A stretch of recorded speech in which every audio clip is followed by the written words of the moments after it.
Assalamualaikum Pak Ustadz. Nama Waalaikumsalam. saya Aditya. Saya mau tanya ini kalau nggak pantas, saya minta maaf sebelumnya ya.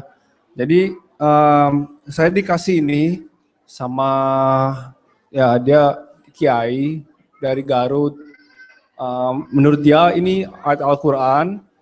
Jadi saya pasang ini udah sejak lama, cuman terakhir-terakhir ini saya lepas karena saya baca soal Islam dan mistik dan itu nggak relevan, jadi nggak boleh praktis itu kan, jadi saya lepas.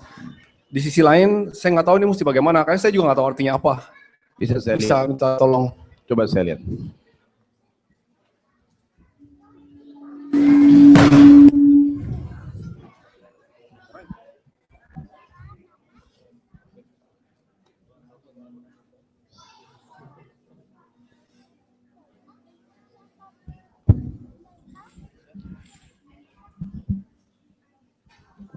Iya, ini sama ini. Jadi inilah ciri yang saya bilang buhul tadi ya.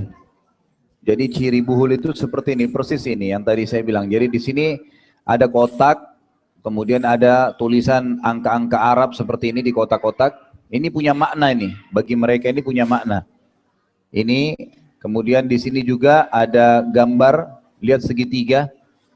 Ya, ini yang tadi sudah banyak kita sebutin di buku itu ya. Dikasih tulisan segitiga, kemudian juga ada angka-angka. Ini juga ada kotak, kemudian huruf-huruf hijaiyah yang terpisah ditulis. Ini semua subhanallah yang saya sebutin tadi. Kemudian di bawah sini lihat ada bintang, ya. Kelihatan nggak? Di bawah sini tuh ada gambar bintang, ada kode-kode apa ini, gitu kan? Dibuka dengan bintang, ditutup dengan bintang. Ini semua sama metode-metode yang digunakan oleh siapa?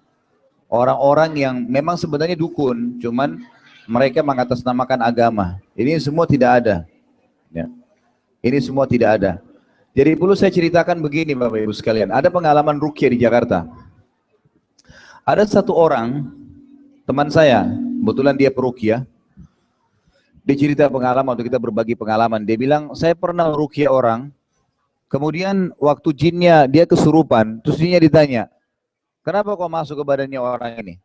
Dia bilang, orang ini manggil saya setiap hari 1000 kali. Orang ini manggil saya setiap hari 1000 kali. Kata peruqyahnya, memang orang ini manggil apa kamu? Dia bilang, orang ini setiap hari bilang, ya Jabbar 1000 kali. Jabbar itu kan namanya Allah ya.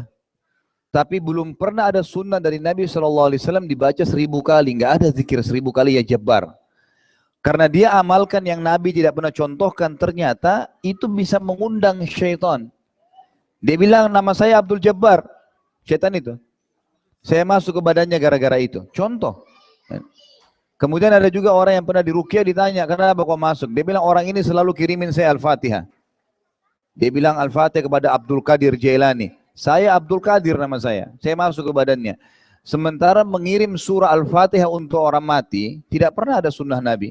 Pernah nggak Bapak Ibu dapat riwayat Nabi bilang Al-Fatihah untuk Hamzah, pamannya meninggal, Al-Fatihah untuk ahli Badar, ahli Uhud? Nggak pernah. Kita yang buat-buat tuh, nggak pernah ada seperti itu. Yang ada doain iya, doain, minta ampun buat mereka iya. Tapi ngirim ayat Al-Quran untuk orang mati itu belum pernah ada sunnahnya. Ternyata dengan dia kirim itu tidak sampai ke orang mati, tapi ditunggangin oleh syaitan yang ada di sekitar situ untuk masuk ke badannya.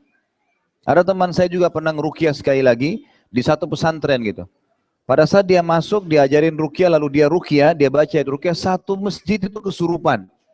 Anak-anak santrinya. Lalu kiainya bilang, kamu ngapain murid-murid saya nih? Dia bilang, pasti pagi ada pelanggaran nih, nggak mungkin. Dia bilang, saya nggak pelanggaran apa-apa, coba renungin baik-baik, ada amalan-amalan enggak, ritual-ritual enggak? Ternyata setelah direnungin sama kiainya, memang ada ritual yang biasa dibaca malam Jumat 4000 kali. Ya, ada zikir-zikir itu baca 4000 kali. Enggak pernah ada hadis baca 4000. Maksimal hadis Nabi apa? Istighfar 70 sampai 100 kali. Karena targetnya sebenarnya adalah kualitasnya. Astagfirullah wa atubu ilaihi. Itu baru Allah terima. Tapi kalau kayak orang kumur-kumur, sufullah. Enggak ada apa-apa. Gitu kan? Jadi seperti itu. Jadi mohon maaf, ini memang bagian dari hal yang sebaiknya tidak ada. Iya, ini nanti dimusnahkan aja, dibakar. Semua yang begini ya, jadi ini contoh. Makanya dari awal dari pertemuan saya bilang kalau ada yang punya kertas, punya kulit, jimat, apa semua serahkan. Nanti kita jelaskan. Dan ini caranya sederhana. Tetap di sini memang ada beberapa ayat. Ini yang saya bilang, kadang-kadang ayat kemudian diputus.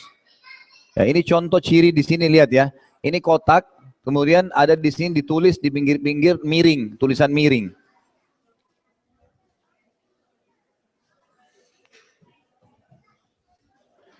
Ini ditulis al-awaqid ya Rabba bin nuri hajati.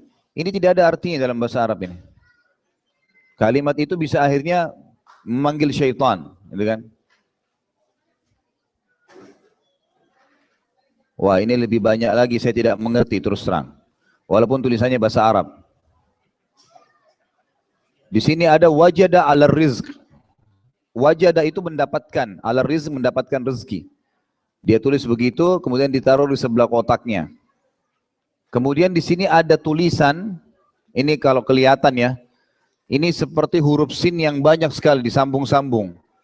Ini nggak bisa dibaca. Saya bukan nyombongkan diri, Bapak Ibu sekalian, sudah sekian tahun belajar bahasa Arab, saya nggak bisa baca apa ini. Nah ini biasanya begitu. Jadi buhul-buhul ini dilihatkan kalau mayoritas orang Muslim dikasih tulisan bahasa Arab. Nanti disisipin di situ beberapa tulisan-tulisan tentang masalah sihir itu. Nah ini biasanya dikasih untuk pelaris. Biasanya begini nih dikasih untuk pelaris. Bisa ini, bisa kain, ditaruh di tempel di tembok dan seterusnya. Jadi ini sebaiknya dibacakan surah Al-Falaq, cara musnahkan ya kalau ada di rumah apa? Tiup. Setelah baca Al-Falaq tiup. Bakar sampai musnah.